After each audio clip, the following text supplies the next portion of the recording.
তো তবে নদীও গাইতো, পাখিও গাইতো আমার মনের মতো। তোমার সাথে আমার পীড়িত হতো,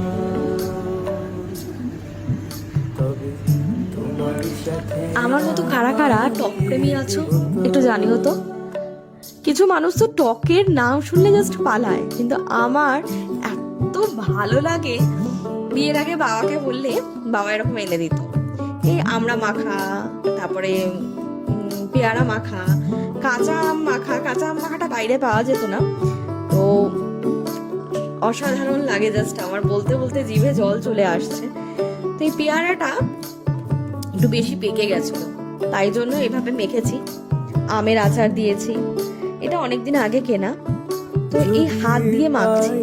কিছু কিছু শাক সেগুলো না হাতে মাখার যে একটা আলাদা টেস্ট আসে, সেটা ওই চামচ দিয়ে মেখে বা হাতে গ্লাভস পরে মেখে পাওয়া যায় না। জানি না আমার সাথে কতজন সহমত হবে। হ্যাঁ, অবশ্যই হাতটা পরিষ্কার রেখে হাইজিন মেনটেন করে মাখতে হবে একটু, কারণ পেটে সেটা গিয়ে আলটিমেটলি আমরাই অসুস্থ হব। তো এখানে ভালো মতো মাখিয়ে নিলাম। মানে আমার তো জাস্ট জিভে জল চলে আসছে ভয়েস ওভার দিতে দিতে। আলু সেদ্ধ মাখা, তারপরে ফুচকার যে আলুটা মাখে, উফ কি যে লাগে!